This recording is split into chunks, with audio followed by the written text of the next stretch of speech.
毛泽东称所谓的黄巢啊，是起义，是革命，他不是叛军呢。而且他讲了一句话，说如果没有唐朝，中国历史上的一颗大毒瘤已经长在中国历史上600年了，拔不掉。这个黄巢其实后来历史学家了，刚才讲毛泽东了，对他评价很两面。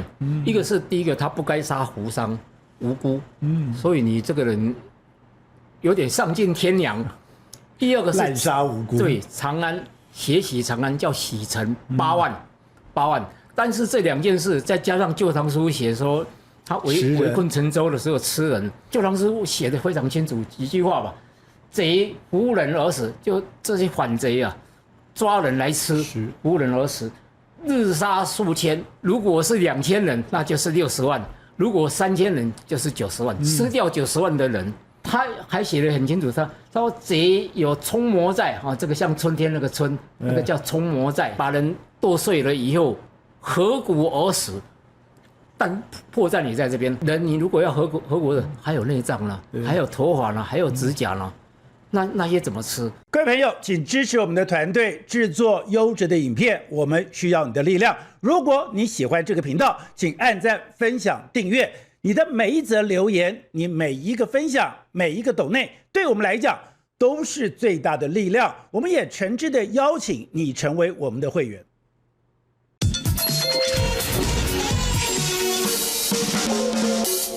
谈到黄巢这个人，在你的脑袋里面会出现怎样的一个形象？多数人都觉得那就是那个满城尽带黄金甲、杀人如麻的反贼，因为在中国历史的教科书里面，就是把他定位成一个反面人物，他杀人如麻，他等于说做是一个叛贼。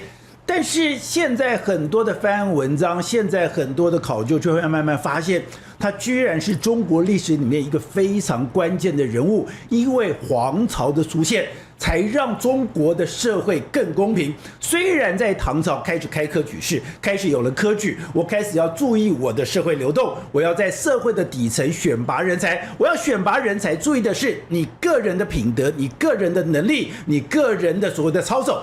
对于你后面的背景，我可能不是那么重视，但真的是这样吗？科举真的有改变中国历史选拔人才这么关键吗？可能不是，可能真的是因为黄巢的横空出世。因为虽然唐朝有科举，但是它还是延续着魏晋南北朝九品中正门阀的那样的遗风，还是一样上品无寒门，下品无士族，很多重要的职位还是被士族所垄断、所掌握，而且这些士族他们彼此勾连，在勾连的状况下，就算你有皇权，你可能也很难撼动他们的既得利益。但没有想到，黄巢出来了以后，因为他落地，因为他愤怒，他等于说对这些士族开始毫不留情的杀戮。因为黄巢的杀戮，因为黄巢把这些士族赶尽杀绝，而且完全切断他们之间的关系之后，你没有想到，因为没有九品中正，没有这些门阀，这些门阀的势力衰退之后，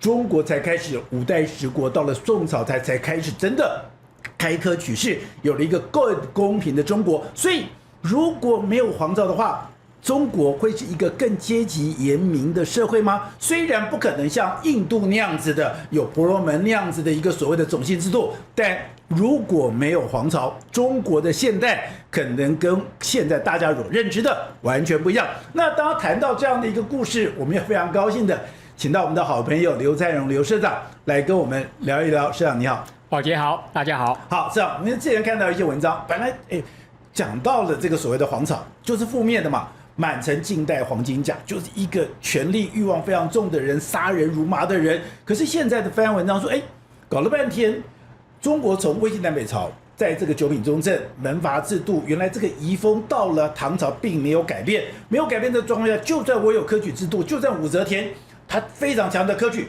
很多的重要的职位、重要利益、重要的位置还是被门阀所掌握住，就没想到一个横空出世的叛贼。他虽然，我觉得历史微妙的地方在这里，你很多的意外，很多出来横空出世的人物，他居然把历史的轨迹狠狠的给切断掉了。对，而且我这几年读历史跟以前有一块地方不太一样。以前大概历史知识的吸收啦、过程的了解啦，甚至细节的了解，但这几年我退休以后特别注重史观的一个看法。那其中我非常喜欢的、很精彩，然后它影响历史既然这么重大、这么深远的，就是黄巢。对，唐朝末年的一个黄巢之乱，长达10年，它最终导致唐朝的一个灭亡。那后世的史书在讲，或者是那个戏曲啦、小说啦，讲到黄巢这个人十恶不赦、泯灭天良的一个人，杀人800万，吃人无数，而且没有任何道德观念。对，又吃人，那真的是这样子吗？其实有一份证据，所以的话，我们来看黄巢一个他历史背景的一个真相啊。毛泽东在喜欢看历史，我们知道，毛泽东在评论黄巢这个人的时候，他非常喜爱黄巢。他其实对毛泽东后来的一些国共内战的一些发展战略战术啦，有黄巢很深的一个影子在他身上啊。因为黄巢某个程度也在打游击战，对游击战。但毛泽东加了是什么？加游击战以后，如果黄巢有一句名言：打得赢就打。打不赢就跑，跑不赢就和谈，很像嘛？对啊，毛泽东是吧？敌进我退，敌退我进，这是观念。敌驻我扰，敌疲我打，完全一样的逻辑。对，那打不赢的时候，我弱势的时候，和谈来吧。国共内战从1923到1949几次和谈9次，到后来呢，战场见真章嘛，和谈都是一种拖延战术。对。那我们讲毛泽东他很喜欢的，所以毛泽东称所谓的黄巢，是起义，是革命，他不是叛军呢，是起义，是革命，所以他把黄巢定位的非常深，而且他讲了一句话，说如果没有唐朝，中国历史上的一颗大毒瘤已经长在中国历史上600年了，拔不掉，就门阀，黄巢把它拔掉了。对，这个毒瘤就是门阀，刚才讲的门阀制度，门阀的一个现象。那我先讲一下门阀的这个可怕在哪里。它是从差不多东汉末期一直到延续到唐朝结束，甚至到5代十国，那大概有600年的时间。那个门阀制度的一个可怕是垄断了整个社会资源跟朝廷中的所有资源。你要当官了，刚才宝杰你讲到了，上品无寒门，下品无士族，那这样产生阶级二分嘛。我不必读什么好书啊，我头对胎最重要嘛。我上面的我老爸老祖父，如果是在朝为官，尤其是大官了，我就跟着士族，就上品无寒门，下品无士族嘛，就一定会当官，而且是当了不小的官。下品无士族是什么意思？就你小官啦，不会有士族来当，看不上眼。对呀，不像样嘛。我们看历史上其实有一个很明显的一个。从东汉末期，三国大家最熟悉嘛。三国有2个人，一个司马懿，司马家，袁绍，袁家。司马懿，你看司马懿也是一代相传，司马懿、司马师、司马昭、司马炎创立西晋了，就是这样下来。袁绍历史上给他讲叫四世三公嘛。三公是什么东西？三公是东汉时期的一个官职，都是朝廷三公，就是太尉、司徒、司空，这3个位置。这3个位置是朝廷文武官里面的最顶级的官员嘛。袁绍四世三公，等于一家4代啊，出了5个三公的人物，5个不是3位5个三公的人物，等于占领朝堂的整个。刚才讲门阀制度的可怕，不在于说富2代、正2代当家就好，富2代、正2代上去以后，他底下盘根错节嘛。好，你跟我交往，对，那我有机会我提你一把，你有机会提我一把。朝廷的政策形成的时候，我们一同来决定，一同来赞成，一同来反对。所以这600年的毒瘤影响中国历史太大了。水手诗读书人没有出头天。昔日王谢堂前燕，落入寻常百姓家。王谢就是一个氏族。那王谢这个数字，刚刚讲还有卢氏、郑氏、李氏，等于说这些他们不是一个家族，是整个家族彼此联姻。然后彼此联姻以后，整个统治集团都被他们牢牢的把持住了。对，那所以这个门阀士族的这种保持朝政的一个观念，还有让刚才讲阶级二分嘛，上者恒上，下者恒下。读书人没有出头天，因为这个考试制度、科举制度并不公平。科举制度我们知道，从隋朝开始有科举制度，那唐朝的时候，武则天还特别修正了一次，说要真正拔夷人才。所以武则天那次也没什么用。没有，那时候还讲说这个加了一个叫殿试的时候，皇帝亲自面试主持。那等于唐高宗要亲自主持嘛？那有用吗？你考进来的这些人，当时门阀政治的可怕是，因为科举制度当时没有像我那年代大学联考还有所谓弥封嘛，全部弥封对。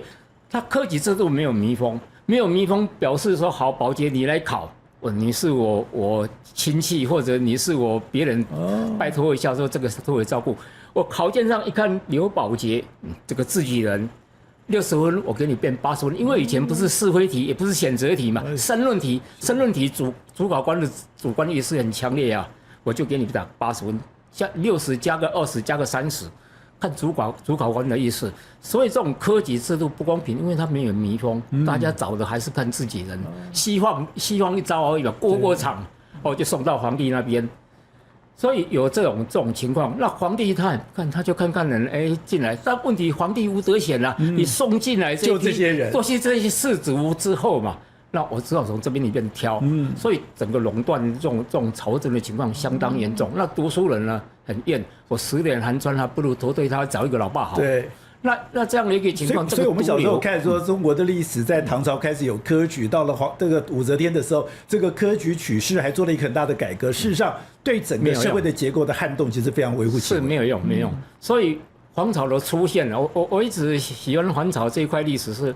我觉得黄巢是一个误打误撞闯进历史的一个人，但是他又掀起滔天巨浪，这样一个小小的人物，我觉得有趣，突然间就走进来了，走进历史里面来了。我们先讲一下黄巢这一个人的背景。黄巢其实我们有看一部电影叫《满城尽带黄金甲》，周杰伦演的哈，跟周润发。这个《满城尽带黄金甲》其实是来自黄巢的一首诗，他就是参加科举考试嘛。好不容易乡试赢啦，乡试中啦，当了举人啦，当了举人要参加殿试。那参加殿试，刚才讲殿试都垄断，你没有背景，你诗写的再好，读书读的再好，没有用，所以他落地了。落地以后，他写了一首诗，非常有名，叫《不第后赋菊诗》。就落地以后写了用菊花来研制的这种诗。那这首诗我非常喜欢，也看得出黄巢你落地真的不应该，给了黄巢落地不应该。他的诗文我看过，写得非常好。那当然最有名就这一首。待到秋来9月8，我花开后百花杀，冲天香阵透长安，满城尽带黄金甲。那电影的名称就是用满城尽带黄金甲。那这个在文学上的解释很简单，他就以菊花园落地了嘛，心情不好，他希望有一天。秋天9月9是重阳嘛，菊花开的时候，他9月8号要到长安城，就等菊花开的时候，他写了言霸气。菊花开的时候，百花都凋零了，那菊花不会凋零了。我花开后百花，表示什么？一枝独秀，一个概念。那冲天香阵透长安，一般文学上的解释说，他到长安里面，这些菊花很香嘛，冲天香阵透长安，其实不是，历史的解释不是这样子。他后来你知道黄巢有一个自己封号叫什么？叫冲天大将军。冲天大将军。所以这个冲天香阵透长安，就已经有表明他有一天要杀进长安，对，杀回来。对，满城尽带黄金甲，带着那些穿那个金灿灿的那个盔甲的武士啊，在长安城里面出现。所以这一首诗其实有它的历史背景。那我们讲黄巢，刚才讲后世把它形象扭曲的太厉害。我有看到一些网络文章，或者说网红讲历史的这一块，讲说唐朝了，因为刚才讲到殿试皇帝亲自主持嘛，但黄巢这个人长得太丑了。你知道明清把他诋毁到什么样？说黄巢是一字黄眉，一字黄眉，3个鼻孔，龅牙。牙齿龅牙2颗爆出来，其他还稀稀疏疏都是孔洞，太丑了一个人了。那不跟钟馗一样？电视当然网红就引用这一块，说电视的时候皇帝看他这么丑，怎么可以当官呢？刷掉了。其实不是这样，那是门阀制度的一个牺牲品，黄巢有那么丑吗？史书不管你《旧唐书》《新唐书》《资治通鉴》，没有一块提起他的长相。所以黄巢到底长怎么样？不知道，不知道。但他落地是真实，因为门阀制度他被牺牲掉。那落地以后，他真的很怨，也很气。好，那这是一块。另外一块是唐朝的那个年代呢，是唐僖宗。唐僖宗等于唐朝的最后的第3个皇帝嘛，第19个皇帝。那这个唐僖宗他很衰，他12岁就即位了，年纪小。但他即位的时候，12岁小孩什么都不懂。那有一个人出现，叫田英之这一个人，这个人是一个宦官，他是怎样？唐僖宗还小的时候，他是陪唐僖宗玩，照顾唐僖宗的一个宦官。当时唐僖宗才是普王的时候，他陪他，好到什么程度？田英之陪唐僖宗一起玩，一起睡，好到这种程度。对，所以后来唐僖宗上位之后，12岁就重用唐英之，给唐英之做到什么职位？唐朝有一个军队叫神策军，神策军唐朝中期发展出来，很能打神策军，但初期只有几千。那个时候还有能打的军队。对，唐朝中期的时候，但后来就陈平时代，就安史之乱以后开始慢慢陈平下来，神策军就开始慢慢没事在部队营队里面打牌啦、嬉戏啦、斗鸡啦这一类的。唐僖宗重用田英之，给他神策军的一个总带队官、总指挥官。神策军在唐僖宗晚唐的时候已经发展到15万了，中央禁卫军戍守军师的一个重要职位。朝政也交给他，因为12岁也不会看奏折嘛，交给田英之去批。那田英之是乐得哀，所有等于一人之下万人之上啊，他就只要陪唐僖宗玩，把唐僖宗照顾好。唐僖宗喜欢斗鸡就给你玩斗鸡，喜欢斗蟋蟀就给你玩斗蟋蟀，喜欢拟龙我帮你找。所以唐朝有叫一个拟妓嘛，就是我们讲妓女，他讲拟妓，拟妓就是田英之供应给唐僖宗了。好，那唐僖宗你朝政交给这个田英之，那田英之呢一样门阀士族嘛，重用自己的哥哥。田英之我说这个人他有一个很好玩了。他有一次要写那个四川节度使，有四川的最高军政长官嘛。那这个四川很重要，你知道唐玄宗当时安史之乱就跑到四川去，都是逃在四川。对，等于四川是唐朝的一个后退的一个大后方。对，大后方。那他选这个节度使怎么选呢？他说我们来举办一个马球赛。那当时有4个人有意愿想争取这个职位嘛？对，你们4个人都来，我最公平了，打马球。对。第一个进球的人去当节度使，他这样乱搞了，结果第一个进球的是谁？他自己的亲哥哥，表示中间有动了手脚吧，马球棍给你剪短或怎么样不知道，就是他哥，所以他朝政是乱搞的。然后你要晋升啦，要当官啦，卖多少钱？卖官鬻爵。对，卖官鬻爵。那个田英之这样的一个人，除了这样以外，唐僖宗上位的前一年。公元873的时候，他那个中国发生一个所谓的大旱灾。他说史书写说关东大旱。那关东我要特别解释一下，关东在明清两朝，因为我们大家都习惯明清两朝。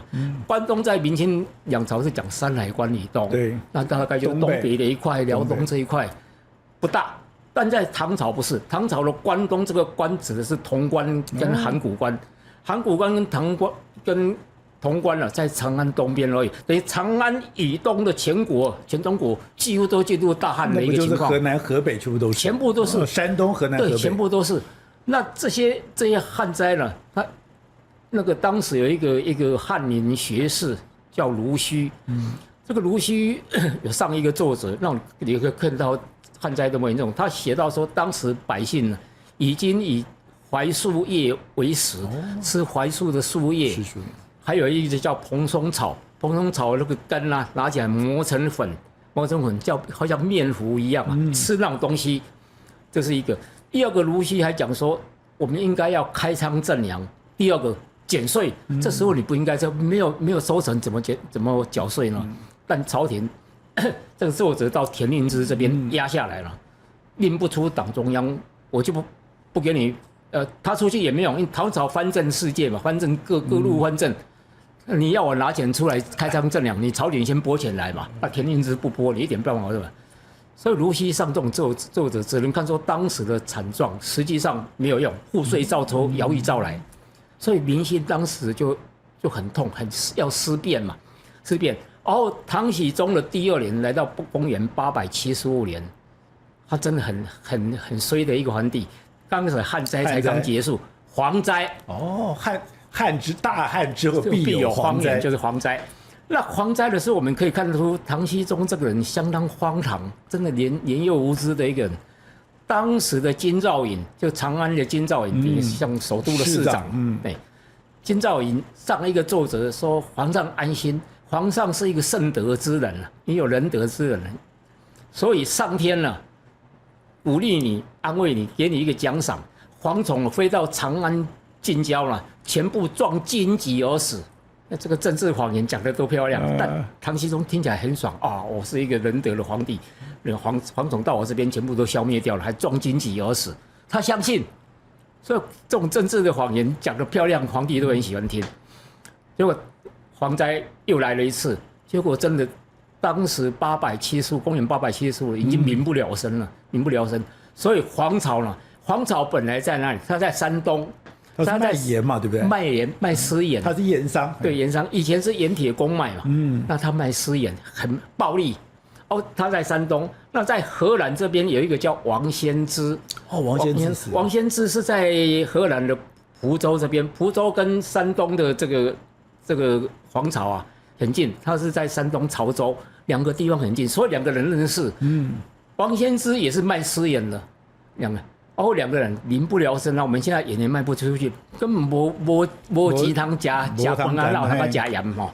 盐其实在唐朝的时候很贵啊，很贵，所以是暴物。这2个人就想一想，我们干脆反了，起兵。875年起兵了，反的时候2边，当时刚才讲。私盐贩子啊，通常有武装力量在保护嘛，对呀，对，像毒枭一样的，讲难听一点，像呢，他有武装分子，2边加起来，然后加上那个有些老百姓附和要响应了，2边加起来，王先知人比较多，3000，然后黄巢这边2000，加起来其实刚开始不过5000，他们其实并没有想打天下，把唐朝打下来篡位。所以说他误打误撞，当时盐卖不出去了，没有钱了。百姓他们想，我们来横行天下吧，像毒枭一样啊，像黑帮一样啊，我们打到哪里吃到哪里。虎库有钱，我们就把它挖出来。其实刚开始的很简单的一个想法。那是流寇，现在是流寇。对，他。黄巢也讲说，他落地的时候又有一股怨气，刚好这时候反了。所以毛泽东讲说，黄巢既是革命家，也是流氓，他是一个一体两面的一个人嘛。那黄巢跟王先知就联合起兵5000，第一战公元875年，第一战跟对上谁？对上朝廷的一个节度使叫宋威。这个宋威带了5000神策军，神策军虽然不太能打，但毕竟是官军嘛，有盔甲有刀枪嘛，那你这些以前黑帮呢，你要跟这政府军打不过，所以第一次接触战很重要的是王先知跟黄巢败战他们才知道打仗不是这么一回事，一定要有钱粮，一定要有很好的装备，不是说你尬时候你往前冲就行了，死得很快。所以黄巢跟王先知后来讲说，我们分兵逃嘛，打不过我们逃。结果这个王先知逃荷兰，那个黄巢回老家山东，大家分兵打天下，我们哪一天在河流。那这边有一块，就是这个王先知被宋威打败以后，逃到弩州，当时跟黄巢还没有分兵的时候，王先知被朝廷招降。以前古代有一句话说要当官了，杀人放火受招安。像宋江一样，招安我就当官啦。对，所以我先杀人放火，你朝廷要来跟我谈判啦。然后他第一次招降的时候是当时唐朝的一个宰相王铎的堂弟当弩州刺史叫王僚去跟他谈了，跟王先知谈，给了一个什么8品小官8品。然后给他说，我神策军有一个小队让你带，叫神策军押解犯人的牙齿的牙就是一个小队长。这个王先生没什么志气啊，当官了，这样子好啊，对，他要接啊，要接然后朝廷有一个规矩，和谈向来是这样子，我强势的，你弱势的，你接受我我给你当官嘛，你好好养老，你乖乖到朝廷来听话，部队解散，一定是要部队解散，这没话讲了。你不能在你地盘来在朝廷，是我监控。哪天我高兴的对你好一点，不高兴的照样宰掉。很多历史上这样的一个案例，这个王先知答应了，有个八品小官高兴了。八品小官比我们看电视九品芝麻官还小，九品芝麻官还是县长级的、市长级的，还有个实权。八品小官什么都没有啊。结果黄巢听了很怒，黄巢说：“我们当时一起约好要打天下，一起要横行天下。”这么一个小官，你就把你收买了，对，就被收买，然后底下这些人怎么办？所以痛打王先知一顿，结果两个人就分兵嘛，分兵等于有点嫌隙了，就分兵。刚才讲分兵，一个河南，一个山东，这公元875年，然后黄巢他就一路壮大，因为黄巢刚才讲他比较有谋略的一个人，他鬼灵精怪的一个人，毕竟考过举人的，对，他鬼灵精怪。然后他壮大了比王先知还要快，然后到公元3年后，公元878年，王先知被黄巢在河南，在湖北黄梅这一块黄州啊，湖北黄州这个地方，碰到当时的一个节度使，很能打，叫曾延义。那这个曾延义斩杀这个王先知，王先知部队大败，然后。这是黄巢壮大的开始。当时王先知的部队大败以后，他部队的余众啊，跑去找这个黄巢，我投靠你嘛。所以黄巢的兵力一下子就增加翻倍。当时在讲说，他公元878年，等于3年后，他已经来到20万了，5000已经来到20万了。20万，当时黄巢就心里有一个想法。20万人了，不是当时5000的时候那个小众军队啊。他讲20万，我是不是有一天我可以夺天下？他这种思想出来，这种想法出来，所以他就给自己从那一年开始，当王先知的部队复过来以后，他决定打天下，夺长安，然后自己就要有一个封号啊，冲天大将军。所以刚才讲说冲天乡镇大长安，从历史的解释不是菊花的香气冲天了，是他冲天大将军要冲到长安了，冲天大将军。年号还起了年号，照讲皇帝才有年号，他冲天大将军有年号，年号叫什么？王霸，很有霸气的一个人，王霸。就开始打，公元876年他就开始打。他本来想直取洛阳，然后打长安，但当时长安又派出了后唐的一个战将，说第一战将。叫高骈我们看这个高骈，这一个人，这个高骈很厉害，他有一个封号叫落雕御史。落雕什么意思？他可以一箭双雕的一个人，一支箭射掉两只雕，所以他的部队叫雕军，很厉害，很能打。说晚唐的第一战将嘛，高骈，对高骈。然后这个黄巢876年以后壮大了，那他想。要直攻洛阳跟长安，就碰到高骈了。他在哪里碰到？他直攻要直攻的时候，听说后唐第一战将高骈挡路，他就绕道，打不过就跑。他想对，打不过我不跟你正面冲突嘛。他想到一个大战略的一个转变，我打江南，富庶之地。我不直接硬碰硬的，对，往南我财富饱了再说嘛，所以往江南打。那第一站在哪里？他夺下浙江的杭州跟绍兴这两个地方，我几年前有去过一趟，刚好就是这两个地方。那杭州跟绍兴以前在唐朝的时候叫越州，所以是这些杭州跟越州。他拿下这两个地方，结果高骈过来了。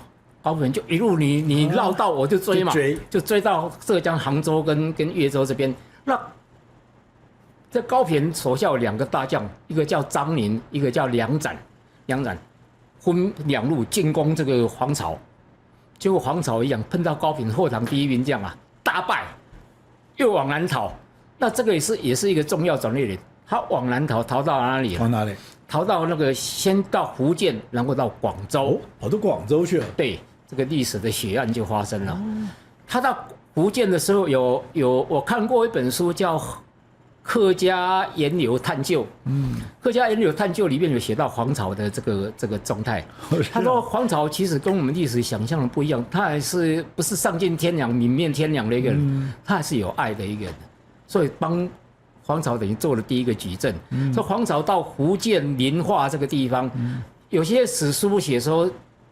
这件历史呢，是在陈州的时候，在后面陈州之围的时候才发生。其实不是，在福建宁化。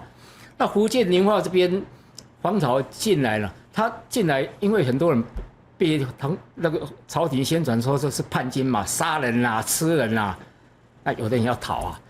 好，黄巢在路上碰到一个妇女，这个妇女身上背着一个小孩，手里面又牵着一个小孩，跑不快，被黄巢那边部队追上了。那黄巢一看，你为什么年纪相仿的两个孩子，一个用背的，一个用牵的？那这个妇人就跟他讲说，用背的这个是我侄儿，牵的这个是我亲生儿子。那什么意思？背的享受嘛，而且背的如果说叛军追过来了，我要逃的时候，我背着就跑啊。牵的这个人很可能就要放下，对吧？把自己的亲生儿子放下，背自己的侄儿跑。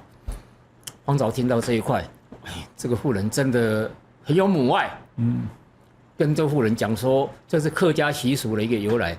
跟这个妇人讲说，没关系，黄巢不是你想这么坏，而且部队也不会骚扰你们。你回家之后你不用跑，回家之后把一种植物叫葛藤，对，把这个葛藤挂在你门上，黄巢部队秋毫无患。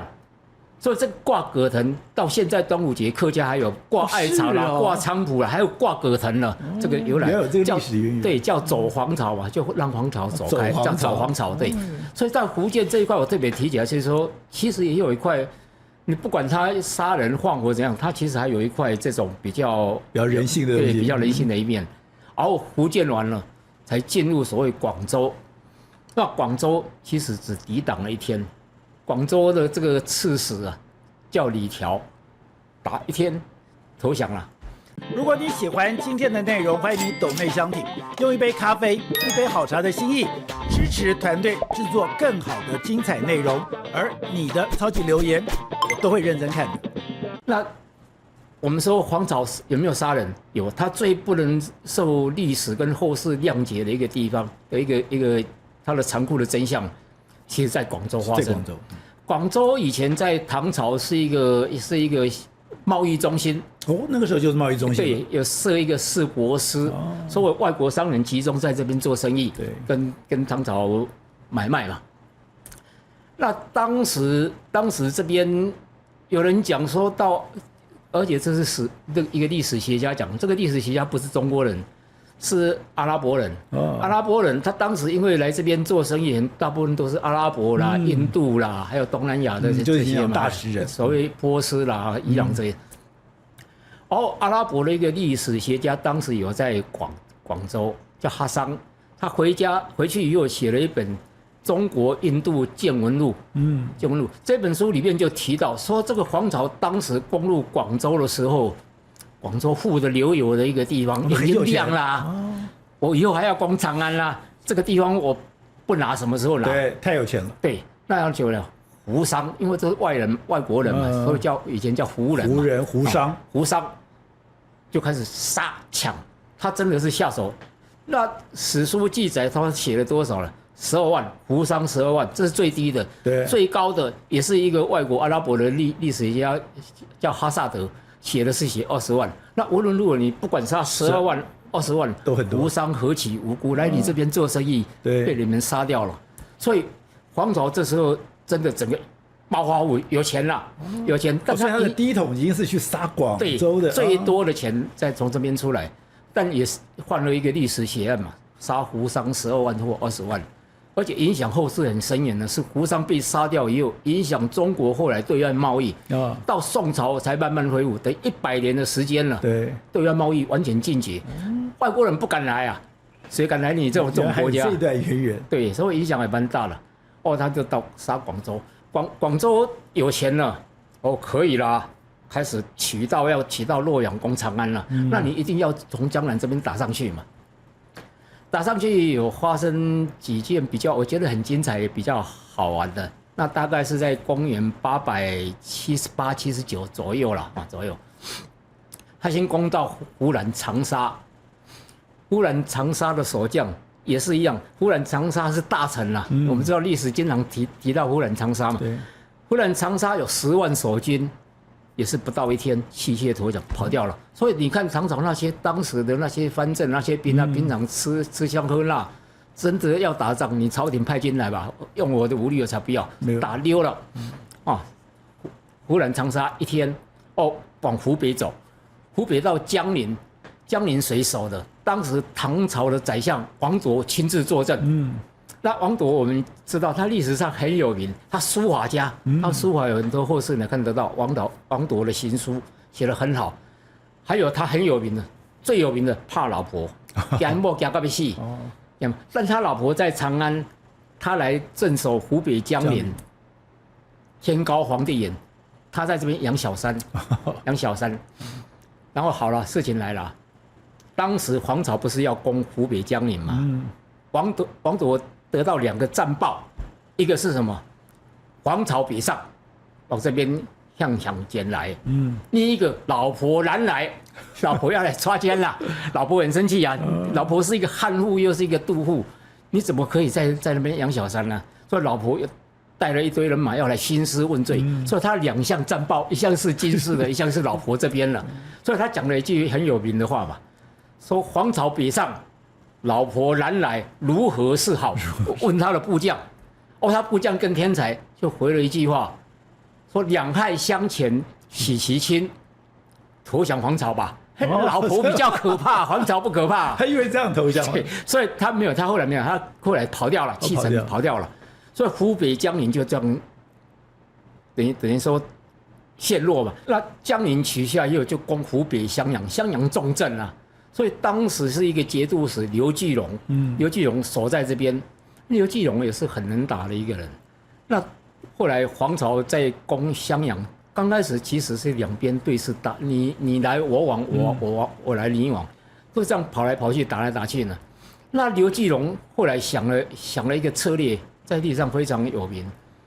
他黄巢是在城外嘛，我是在城内，刘继荣在城内，那黄巢营在说围城800里这种意思，几十万部队。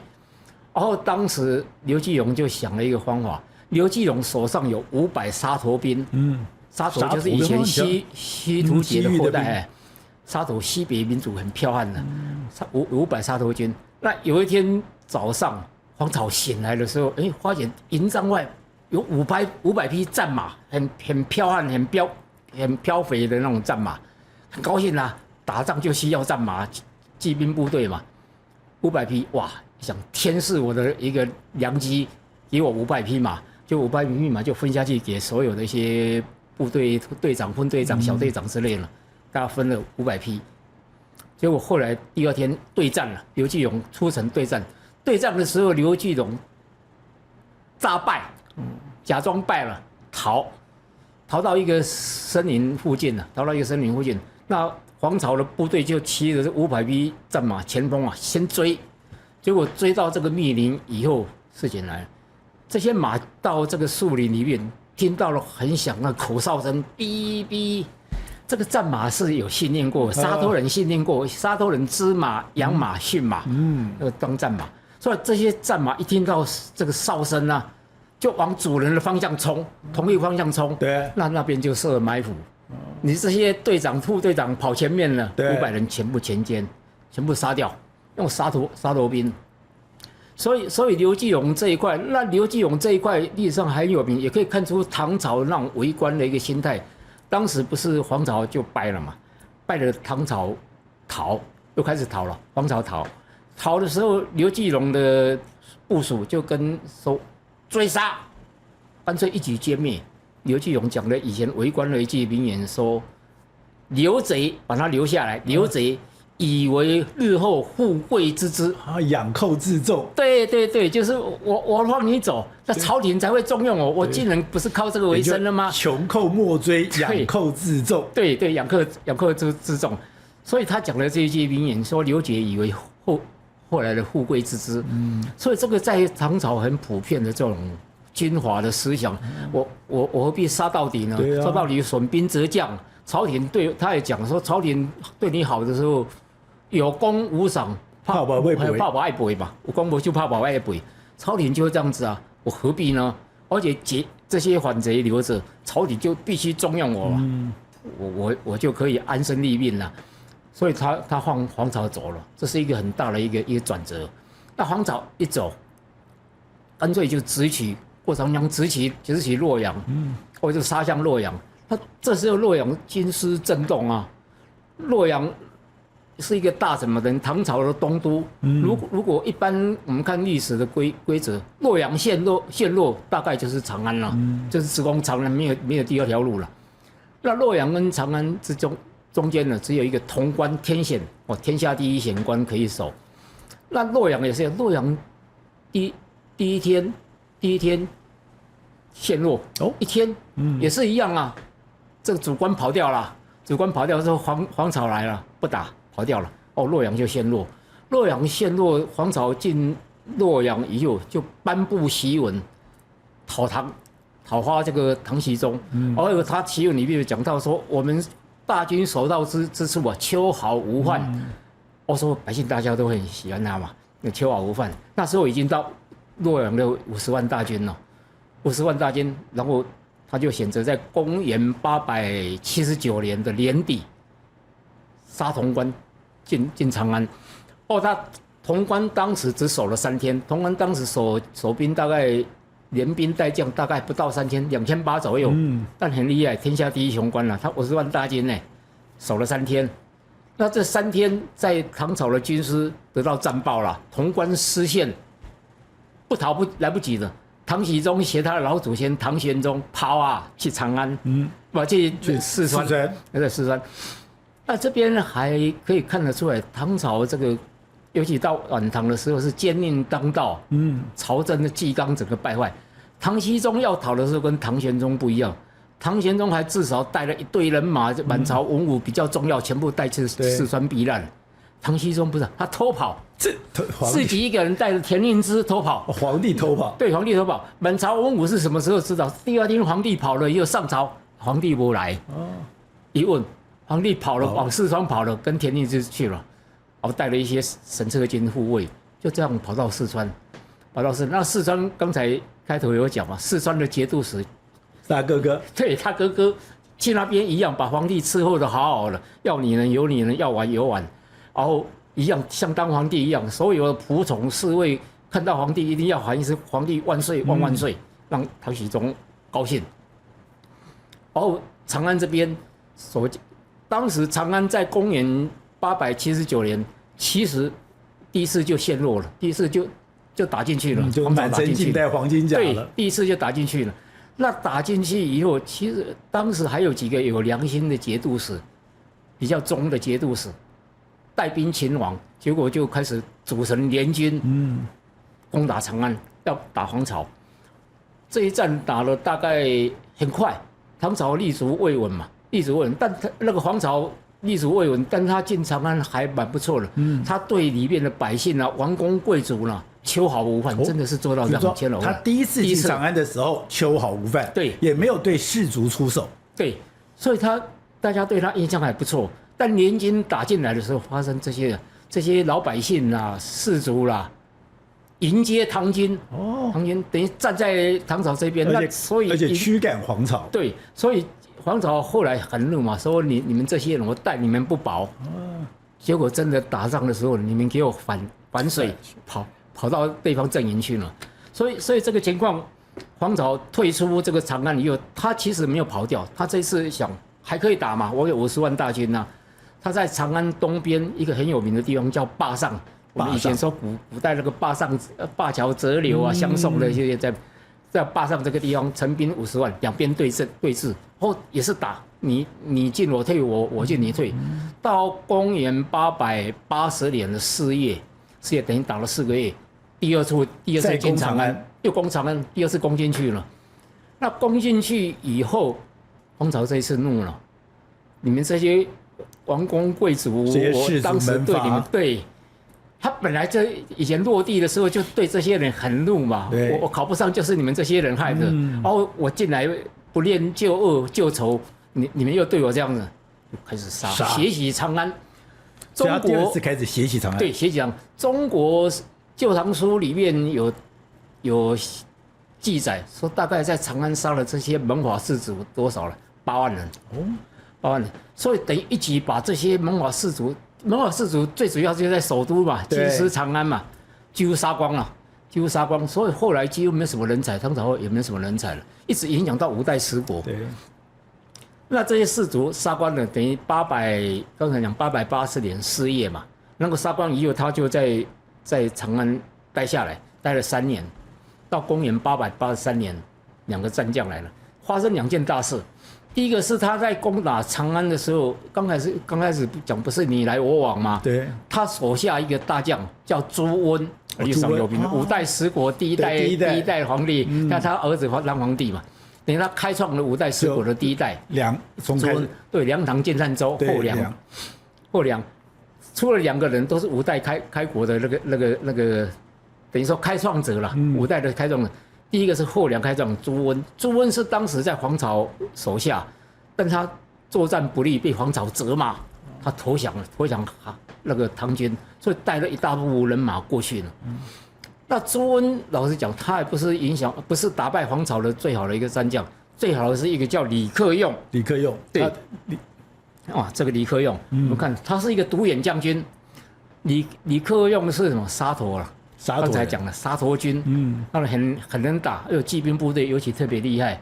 那这个李克用，黄巢会灭掉最主要的一个人，其实是大家讲说李克用加朱温，对朱温也有贡献一些，主要还是这个李克用，我特别讲一下，他是一个独眼将军，因为他打仗，他外号叫李飞虎，会飞的老虎，表示很勇悍嘛。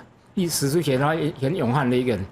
那他叫李飞虎，他打仗的时候自己身先士卒，冲前面，结果有一次打仗就被那个刘建伤到，所以右眼瞎了，还是很能打，沙陀军太能打了，所以当时在公元883年，等于说黄巢进长安之后的第3年，李克用跟朱温呢联军，朱温其实刚开始不想功劳给外人啊，朱温自己打，跟这个节度使联军打不下长安，打不赢黄巢。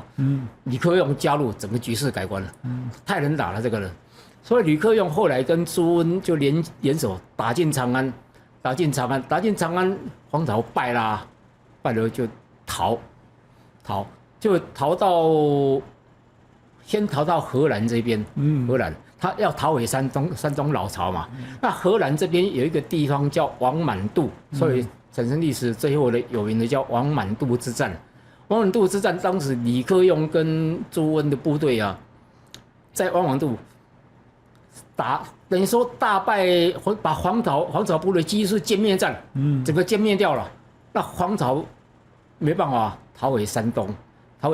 那在泰山狼虎谷这边，山东泰山狼虎谷这边呢，那个李克用追兵看完，那一次真的是整个要歼灭战了，就整追到底，追到狼虎谷这边，黄巢无路可逃啊，那他又不愿意投降，所以史书后来记载黄巢有3个下场，一个是说黄巢呢弃骗，自己把头斩下来，交给他一个部将叫林岩，你拿去吧，跟项羽一样，部将斩首又叫部将拿去邀功，对你至少还有好日子可以过。这是一个说他斩首自己自刎了。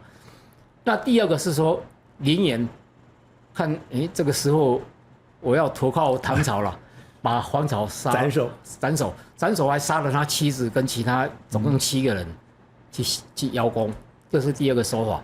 那第3个说法是说黄巢其实没有死，他跑掉了。后世的小说戏曲最喜欢演这一块，说他没有死。还有后续，他跑去什么血斗寺当了和尚，叫血斗禅师。后来也有人写说，又另外再拿一个禅师当禅师，那出家了。那3块黄巢的下场，到目前为止没有办法考证，就史书正史官史也没有这样写。那回过头来，我再讲说，黄巢在讨的时候，就长安兵败啊，兵败，还有大军在啊，他还没有到这个刚才讲王满渡之战被歼灭嘛。中间有一个过程是公元884年，等于黄巢要覆灭的那一年，他从长安出逃到哪一个地方？陈州，荷兰的一个陈州。陈州这个地方，他有一个，他就围陈州300天。那史书写的他吃人杀人最多的就是这一块，开始讲到吃人了。那个《旧唐书》有写一个，说他在围困陈州300天的时候，他《旧唐书》写的非常清楚，几句话吧：贼服人而死，就这些反贼啊，抓人来吃，服人而死，日杀数千。所以你就看日杀数千什么概念？一日就杀了几千人，几千人都是男女老少妇孺之类的。那这几千人，我们讲说2000或3000，我们以3000来讲，不要说5、7、8千的几千嘛，那2000或3000，围困300日，围陈州300天，你乘一下，如果是2000人，那就是60万；如果3000人，就是90万，吃掉90万的人的这个生人，那他还写得很清楚，他说贼有冲魔在啊，这个像春天那个春，那个叫冲魔在，这个读法。这冲魔在是什么？客家的，我们小时候还有经常有这种东西的，煎麻糬啊，捣米啊，捣米用的，对，用的。但它这个比较大，黄巢的部队用的这种东西比较大，因为它要捣人肉吧。那总共你算一算，如果要捣上60几万、90万，你至少要有几百座这种东西嘛，几百口。所以它是你有一个工厂，人肉工厂，全部放这种东西。而且《旧唐书》还写的一个很清楚，他说：“生蜡人以碎之，把人剁碎了以后，合骨而死。”但破绽也在这边，合骨而死。第一个，我们讲说，一个部队打仗要带这个东西很重啊，怎么带？冲魔塞很重的一个东西啊。你要打仗又要讲究速度，对，讲究兵贵神速啊。你带几百口这种东西怎么带？不合理，很不合理。而且你不可能用人力推啊，你一定要战马，要马去推，马当骑兵战马都不够。这是一个《旧唐书》的一个被后世反击的一个漏洞，大家史观会不太一样。那第二个，他说合骨而死，杀了你以后合骨而死，就是连骨头一起吞了，太可怕了，不可能。因为第一个人，你如果要合骨的，还有内脏呢，还有头发呢，还有指甲呢，那些怎么吃？那么第二个，你吃了以后，你部队一定会有瘟疫发生，会有泻肚子啦，什么东西，全部很多反应会出来，不可能，人不是那么可以随便可以吃的。唐朝其实在毁在黄巢，对，太恨黄巢，然后所以给他栽了很多罪名，对，栽赃，他围攻陈州，有可能就是他军粮不济，不济后来有没有杀人有没有吃人不知道，就是他有写到军粮不济这一个情况。但说到吃人，尤其说吃那么多，杀人800万，没有这种事，不可能。而且后面有追兵了，对，有追兵过来，所以他整顿军容，准备再大战都来不及，还去搞这种，他们叫将士在那边捣人肉。所以后世的一些比较史学家在讲《旧唐书》记载这一块有抹黑之嫌，所以你就可以看得出来说唐朝多么恨他。那唐朝恨他是因为你根本就已经把唐朝的这些既得利益者全部都给干掉了，所以唐朝他在进这个所谓的第二次进长安，真的把这些门阀全部都清掉了吗？而且可怕的是说，我不只是清门阀，是把你门阀里面，你们还准备了一张图，就是他后来是在山东、河南、河北这个地方，在陕西这边跑来跑去，这几个地方的关键是什么？这个地方的关键是，这些都是这些门阀的这个所谓的寄居地。对，都大臣嘛，都大臣，所以他在跑的过程里面，我不是在长安把你8万人的这个门阀杀掉，是我在跑的过程里面，你这些门阀里面，你的这个所谓的势力范围，全部都被他捣毁了。对，没有错。所以最主要还在长安了，长安一杀8万人，你看所有几乎扒光了。那有残留几个下来，其实残留几个下来是谁？是朱温。朱温后来要当后梁皇帝的时候。要创建后梁的时候，他第二次清洗再杀。对，历史学家给这一块有一个专有名词，就黄巢杀长安了，血洗长安叫洗城，把这个整个城市清洗了一遍，叫洗城。所以代表他真的在长安杀了很多人，然后尤其是这些王公贵族，所以影响了唐朝很大。但也另外一块就是士族跟门阀整个消灭掉了。你以后再不公平，也没有人可以那样，你就非得从寒门起事不行了。所以这个影响很大。那刚才讲陈州这一块，它大概就是为陈州300天，300天就传出他吃人了。那考证我们在讲逻辑跟科学跟医学的观点了，不太可能，不太可能。所以他后来就跑到荷兰王满度这边才打这一仗。另外就是关于黄巢有一个历史故事，我们曾经讲过，很多人都很喜欢听，就是历史有个叫黄巢沟，对，发动40万人。刚刚讲打仗是要钱的。不管是现在的战争、过去的战争，他的第一笔统计是在了广州杀了胡商，把这些拢过来以后才有钱，有钱我可以招兵买马，我才可以给粮，很多人才可以投靠过我。那所以打仗的时候，他后来也没钱了，进长安也没钱了，他去干嘛？他去挖武则天的墓，动员40万人，居然只挖了一个长沟，这也就是武则天墓神秘的地方。对，我们知道武则天墓乾陵啊，在长安附近而已嘛。那当时黄巢有一个想法，要钱了，乾陵里面唐高宗跟武则天合葬的一个地方，里面多少金银珠宝啊？挖乾陵，但乾陵太大，他动员40万部队去挖了一条黄条沟，这条黄条沟是什么？要直接通到墓到武则天乾陵里面了。但问题追兵来了，刚才讲李克用、朱温啊，追兵已经靠近了，所以他黄巢沟挖并没有挖到乾陵。放下，所以珠宝也没有拿到，乾陵到现在还好好的。对，所以他就退了以后，刚才讲跟长安跟李克用打大败，才撤出长安嘛。所以我们回过头来说，黄巢在中国历史上，我刚才讲说他误打误撞，也没有什么革命的理想，我就打嘛，横行天下再说。对，那有吃有住啊，先打再说，有钱可拿，对，大概就这样子。但没有想到后来他打入长安以后，真的立国。国号什么叫大齐，所以他是大齐皇帝啊。大齐。对，国号年号金统。所以他真的是称帝了，称了3年就下台了。那这个黄巢其实后来历史学家了，刚才讲毛泽东了，对他评价很两面。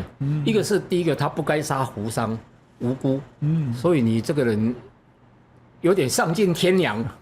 第二个是滥杀无辜。对，长安血洗长安叫洗城8万，但是这2件事再加上《旧唐书》写说他围困陈州的时候吃人，但吃人我特别讲一下，其实他是一个被也不算被栽赃，他要概括承受。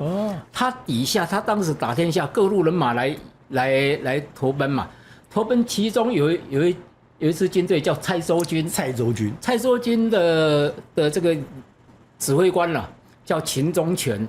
秦忠权是一个很残暴的一个人。那他真的是这样，他蔡州军所到之处啊，史书写说赤地千里，毫无人迹。他吃到以后就是杀，到了哪一地就杀人，杀光了，杀光以后吃人，所以蔡州军是这样的一个情况。但问题蔡州军投奔你黄巢嘛，你黄巢约束不好，而且你概括承受跟政治一样嘛，你是最大的官长官，对。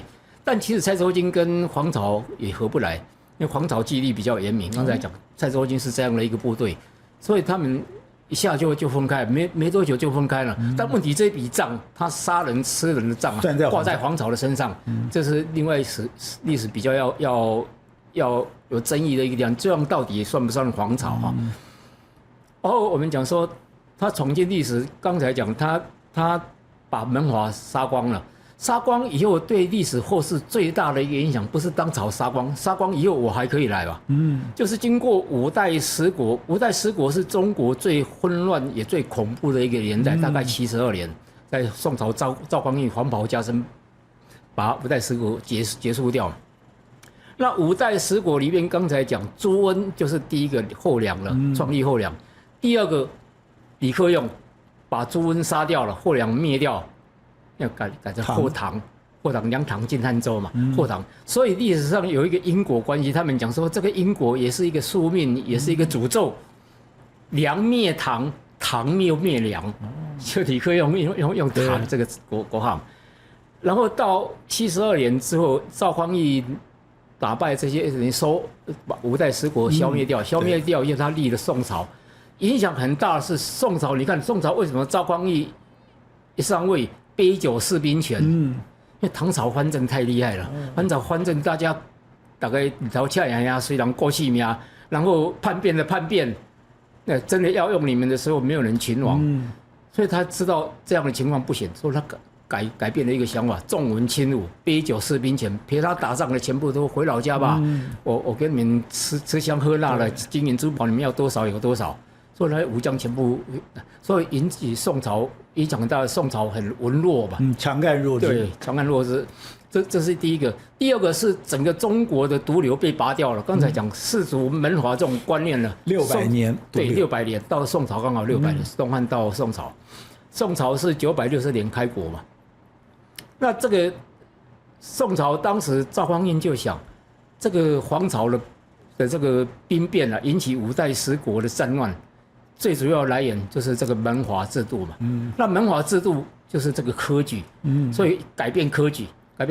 他当时宋朝就发明了一个科举制度维持沿岸，但我用民风，现在的用民风就是宋朝才开始，而且重新誊写。对，而且民风以外还不能有考卷上面有污辙、有污渍啊，有做什么记号，这个就打掉了，所以它就相对公平。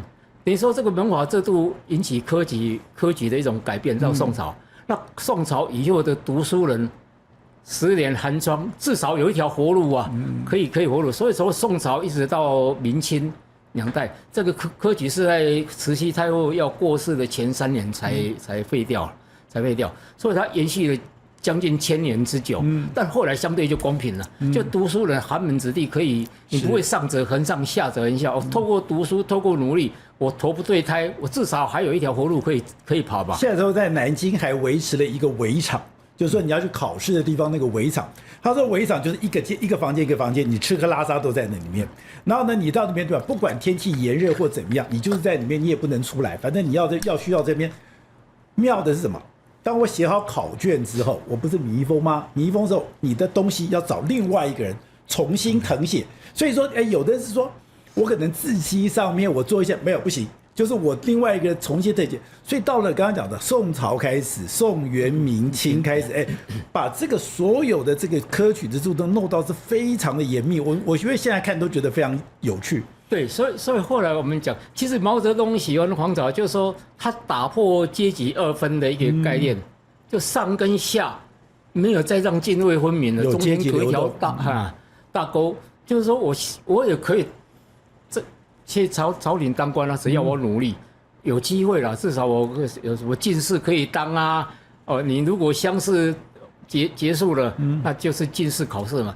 当时的进士考试，所以我看那个网络写黄巢很好玩，他写的活灵活现，说黄巢当时落地的时候，是因为电视刚才讲他长得太丑，电视只有2个人，一个比他帅，娶了那个人了，其实不可能。